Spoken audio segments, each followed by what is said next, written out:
Jadi untuk pertanyaan yang pertama, Mbak Servina mungkin bisa disampaikan terlebih dahulu. Baik, pertanyaan pertama itu bagaimana dengan kami yang tidak terdaftar di database BKN, kemudian telah mendaftar CPNS dan dinyatakan TMS, apakah kami bisa diangkat menjadi P3K? Jadi terkait pertanyaan ini, untuk pengadaan atau proses pengadaan CASN itu kami berpedoman terhadap peraturan-peraturan yang telah dikeluarkan, baiknya oleh Kepmenpan, oleh Menpan RB seperti itu ya. Nah, kemudian untuk yang P3K sendiri itu sesuai dengan Kepmenpan nomor 15 tahun 2025, di situ sudah termention kriteria pelamar tambahan seperti apa yang nantinya berlaku untuk honorer yang terdata di database BKN. Nah, untuk honorer di luar yang terdata di database BKN seperti apa? Nah, sayangnya untuk yang di luar database BKN ini tidak termasuk yang dapat melamar di tahap kedua ini, seperti itu. Baik, selanjutnya ini nanti ada pertanyaan yang kedua, bagaimana dengan tenaga honorer non-ASN yang terdata di database BKN? Tetapi ternyata instansi daerahnya tidak membuka formasi untuk teknik sekolah ataupun dengan teknis seperti itu. Untuk yang teknisnya itu nanti seperti apa, Mbak Servina? Jadi untuk pertanyaan tadi, honorer yang terdata di database BKN tetapi instansinya tidak membuka formasi, ini harus melamar di seleksi P3K tahap 2 dengan memilih salah satu dari 4 jabatan yang tersedia sesuai dengan kualifikasi pendidikan. Nah, lengkapnya ini ada di Kepmenpan nomor 15 tahun 2025. Nah, Sobat BKN bisa baca lengkapnya di situ jabatan apa saja yang tersedia sesuai dengan kualifikasi pendidikan masing-masing. Seperti itu. Nah, selanjutnya pertanyaan ketiga yaitu untuk lulusan PPG yang tidak mendapat lowongan kebutuhan. Apakah harus mendaftar di tahap kedua? Gimana Mbak Dian? Jadi kalau untuk terkait dengan lulusan PPG ini sendiri, untuk tahap kedua ini kami fokuskan untuk penataan honorer yang terdata di database BKN seperti itu. Nah, sedangkan bagaimana nih yang PPG yang sudah lulus atau seperti apa, nanti kita akan tunggu peraturan atau kebijakan lebih lanjut dari Kepmenpan, dari Kementerian Pan RB-nya seperti itu ya, Sobat BKN. Begitulah. Kemudian nanti selanjutnya ada lagi nih pertanyaan yang keempat. Kami sudah mengabdi sudah 3 tahun, tetapi tidak terdata dalam database BKN. Sedangkan kemarin sudah mengikuti CPNS tetapi gagal. Nah, apakah ada kebijakan untuk ikut P3K? Nah, kembali lagi sesuai dengan Kepmenpan nomor 15 tahun 2025 bahwa fokus penataan untuk honorer non-ASN yang terdata di database BKN. Jadi untuk yang terkait pertanyaan ini mungkin kita harus menunggu kebijakan lebih lanjut gitu. Tapi untuk sekarang fokusnya adalah penataan untuk honorer non-ASN yang terdata di database BKN. Iya. Jadi gini, sedikit menambahkan terkait dengan peraturan di Kepmenpan nomor 15 tahun 2025, di situ ada kriteria bagi siapa saja sih yang bisa mendaftar ke P3K tahap 2 ini, seperti itu. Kemudian ada beberapa hal tambahan lainnya, yang salah satunya juga adalah belum mengikuti atau mendaftar pada seleksi pengadaan ASN, itu juga termasuk. Selain itu, untuk yang terdata P3K, untuk tenaga non-ASN tetapi terdata di database BKN dan sudah mendaftar pada CPNS maupun tahap 1, P3K tahap 1, tetapi ternyata tidak bisa hadir dalam proses seleksinya, baik di SKD maupun Selkom P3K, itu masih bisa untuk daftar di tahap 2 ini. Tetapi kalau untuk yang sudah daftar di CPNS, kemudian di SKD-nya hadir atau mengikuti seleksi, tetapi yang di SKB-nya tidak hadir, itu sudah tidak bisa karena dianggap sudah mengikuti seleksi. Seperti itu. Baik, pertanyaan yang selanjutnya gimana, Mbak? Baik, nah pertanyaan yang kelima adalah di tempat kami masih banyak non-ASN yang di atas 2 tahun, namun tidak terdata di database BKN. Apakah bisa mendaftar di P3K tahap 2 ini? Untuk ini, jadi honorer non-ASN yang tidak terdaftar di database BKN dapat mendaftar seleksi P3K tahap 2 selama memenuhi kriteria berstatus aktif dan bekerja paling sedikit 2 tahun berturut-turut, serta melamar pada instansi tempat bekerja sesuai dengan persyaratan dan ketentuan yang telah diatur dalam Kemenpan nomor 347 atau 347 tahun 2024. Seperti itu. Jadi ini tadi kami sudah mencoba untuk menjawab atau menjawab pertanyaan, 5 pertanyaan yang telah kami rangkum yang banyak sekali dipertanyakan oleh sobat-sobat BKN di luar sana, seperti itu. Kalau semisalnya dari sobat BKN ada yang mau bertanya, silakan di chat aja atau ditulis di kolom komentar. Nah, nanti akan ada teman-teman saya di depan kami ini, ada teman-teman saya yang bisa merangkum pertanyaan-pertanyaan dari sobat BKN. Baik, mungkin untuk menambahkan buat untuk sobat BKN yang ingin tahu lengkapnya misalnya kriterianya seperti apa, kemudian jabatan yang bisa dilamar itu apa saja, itu bisa baca-baca Kemenpan RB nomor 15 tahun 2025. Kemudian ada juga Kemenpan RB nomor 16 tahun 2025 juga. Nah, itu bisa baca-baca dari situ, teman-teman. Jadi untuk yang Kemenpan RB nomor 16 tahun 2025 ini itu tentang pegawai pemerintah dengan perjanjian kerja paruh waktu. Nah, ini juga sebenarnya banyak banget yang ditanyakan oleh sobat BKN bagi peserta-peserta atau tenaga non-ASN yang terdata dalam database BKN kemudian tidak lolos di tahap 1. Nantinya akan seperti apa, seperti itu. Jadi itu bisa dibaca di Kemenpan nomor 16 tahun 2025. Lebih singkatnya adalah untuk yang tidak lolos di tahap 1 kan secara otomatis sudah tidak bisa ikut di tahap 2 ya, karena kan sudah mengikuti seleksi. Jadi nanti akan diangkat sebagai P3K paruh waktu. Nah, seperti apa sih P3K paruh waktu itu dan jabatannya seperti apa? Nanti bisa dibaca-baca kembali oleh sobat BKN di Kemenpan nomor 16 tahun 2025. Gitu, gimana Mbak Servina? Kira-kira ada nggak ya ini pertanyaan dari sobat BKN? Semoga nanti dari live kami ini bisa menjawab beberapa pertanyaan dari sobat BKN. Ya, ini ada soal P3K paruh waktu, nanti ke depannya mau bisa ikut CPNS atau harus mengundurkan diri sebagai P3K paruh waktu. Jadi mau tanya soal paruh waktu itu nanti ke depannya gimana? Jadi terkait, jadi gimana? Sorry, P3K paruh waktu, kalau misalnya ke depannya mau daftar CPNS gitu ya, apakah harus mengundurkan diri atau bagaimana gitu prosedurnya. Nah, sampai sekarang belum ada kebijakan terkait hal itu, jadi memang kita masih sama-sama menunggu. Iya, jadi fokus dari pemerintah di tahun 2024-2025 ini adalah menyelesaikan dari tenaga-tenaga non-ASN dan juga proses untuk penataan dari pegawai non-ASN ini, seperti itu.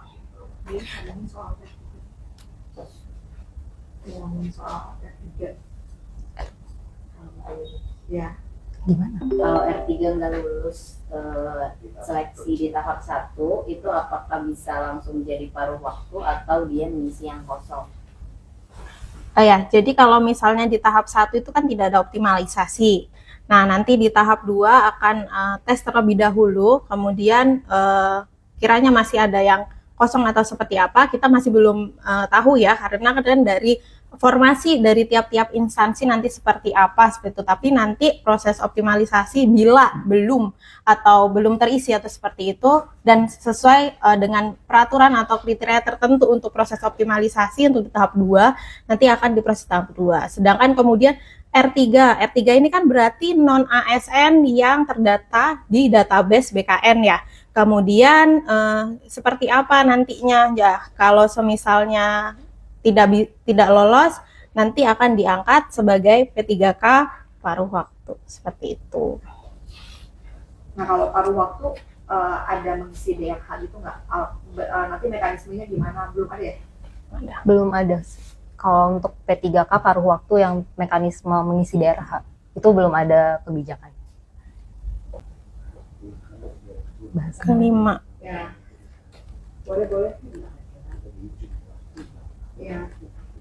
Ya, jadi kira-kira apalagi nih dari Sobat BKN yang mau atau masih ada pertanyaan seputar dengan P3K ini, kiranya yang masih bisa kami jawab nih yang ada di sini gitu ya, akan kami coba untuk jawab seperti itu. Terus nanti kira-kira yang tahap 2 mana sih tadi, bisa jadi paruh waktu juga nggak yang tahap 2? Kalau dia mendaftar di P3K tahap 2 maksudnya. Iya.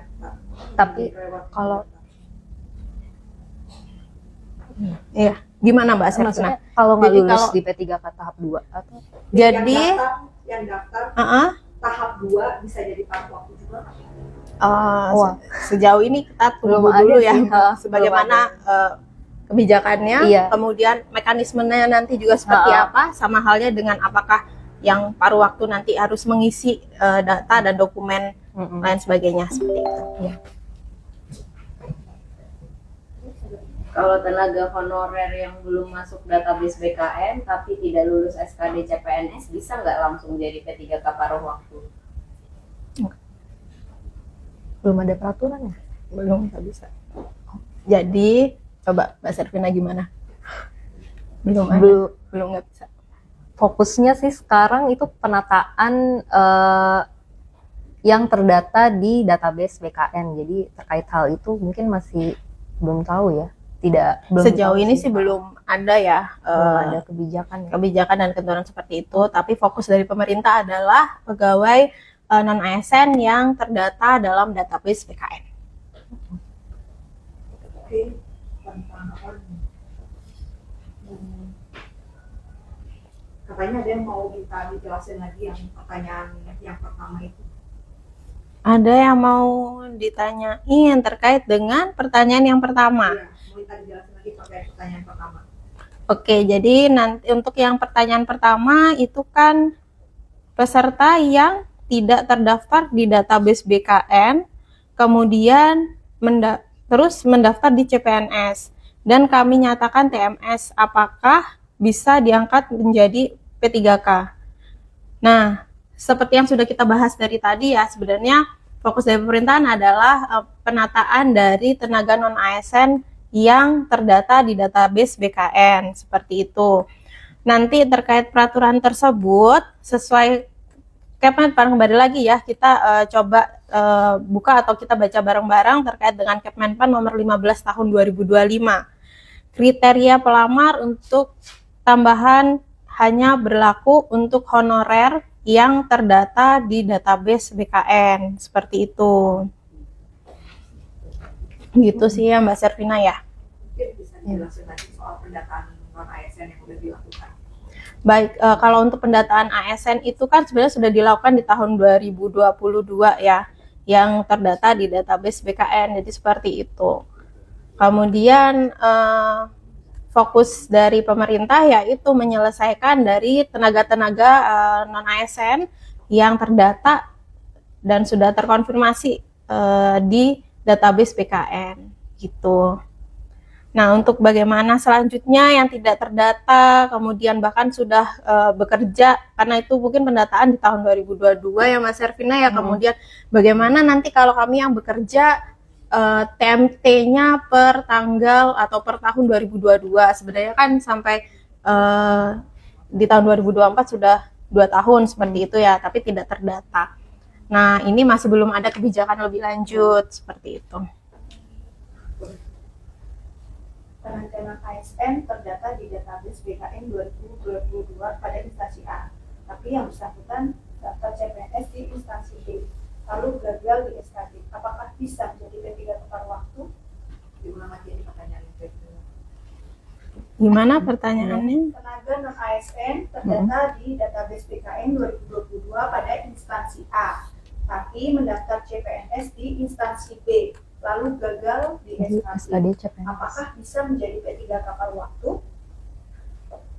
Nah, terkait kalau dia terdatanya tapi ini terdata ya? Terdata. Jadi kalau misalnya dia terdata di instansi A, kalau CPNS itu kan sebenarnya tidak ada batasan ya, harus mendaftar di instansi manapun. Maksudnya dia tidak harus seperti P3K. Kalau P3K kan wajib mendaftar di instansi yang mereka bekerja saat ini. Seperti itu ya Mbak Servina ya. Jadi kalau misalnya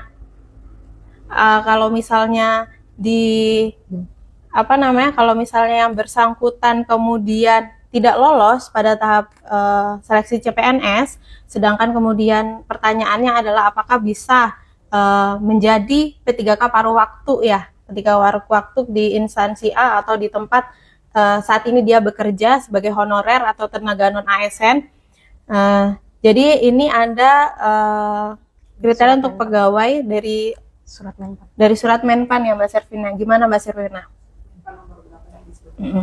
Surat Menpan nomor B-SM-M.SM.00/2025. Jadi di sini pegawai non ASN yang terdaftar dalam database pegawai non ASN BKN diangkat menjadi P3K paruh waktu apabila memenuhi ketentuan telah mengikuti seleksi CPNS tahun anggaran 2024 namun tidak lulus, atau telah mengikuti seluruh tahapan seleksi P3K tahap 1 atau tahap 2 namun tidak dapat mengisi lowongan kebutuhan. Jadi bisa ya Mbak Servina ya? Untuk yang tadi, untuk contoh yang tadi bisa berarti harus.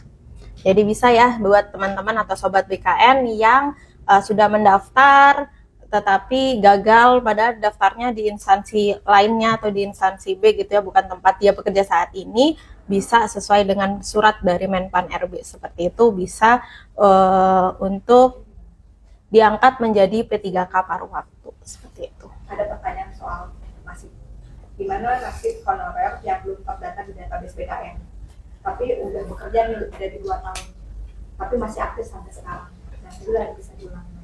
Oh, tadi seperti yang disampaikan sebelumnya bahwa memang saat ini fokusnya adalah untuk menyelesaikan non ASN yang terdata di database BKN. Jadi untuk yang belum terdata mungkin masih menunggu kebijakan lebih lanjut. Yang jelas adalah instansi, kalau tidak salah dari itu ya, untuk instansi-instansi itu di tahun 2025 itu sudah tidak boleh mengangkat atau merekrut untuk tenaga non ASN seperti itu. Jadi ini sangat tegas juga bagi instansi yang masih mengangkat atau merekrut untuk pegawai non ASN, ada sanksi tersendiri. Ini sangat sudah dimention ya Mbak Servina ya terkait hal tersebut. Jadi memang pemerintah kami rasa kayaknya serius banget ya untuk menyelesaikan non ASN, tenaga non ASN ini, terlebih yang sudah ada di database BKN.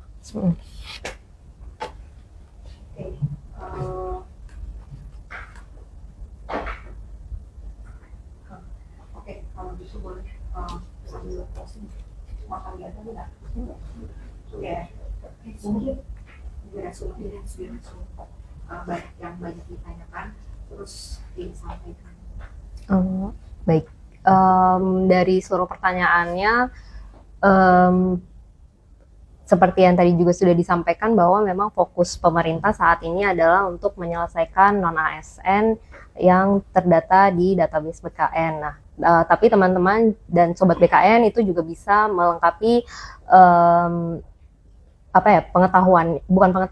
bisa membaca lebih lanjut tentang kriteria atau kualifikasi atau jabatan itu di Kepmenpan RB nomor 15 tahun 2025 dan Kepmenpan RB nomor 16 tahun 2025 juga seperti itu. Nah, semoga semoga IG Live kita saat ini cukup menjawab pertanyaan sobat BKN di IG BKN. Nah, kalau misalnya ada pertanyaan lagi, ini pertanyaan sobat BKN di sini kita rangkum dulu nanti.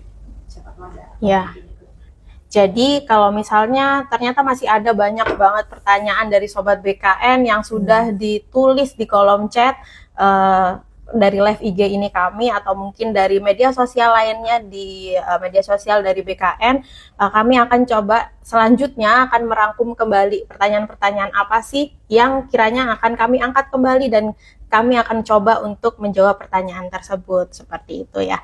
Jadi untuk sobat BKN yang bisa mendaftar ke P3K tahap kedua, diperhatikan kembali untuk dia sesuai dengan Kemenpan RB nomor 15 tahun 2025. Mungkin merangkum sedikit ya Mbak Servina ya, beberapa pertanyaan yang sebenarnya ini adalah yang terbaru ya, Kemenpan 15 tahun 2025 ini, itu untuk yang bisa mendaftar adalah P3K atau pegawai non-ASN yang terdaftar dalam pangkalan database pegawai non-ASN BKN.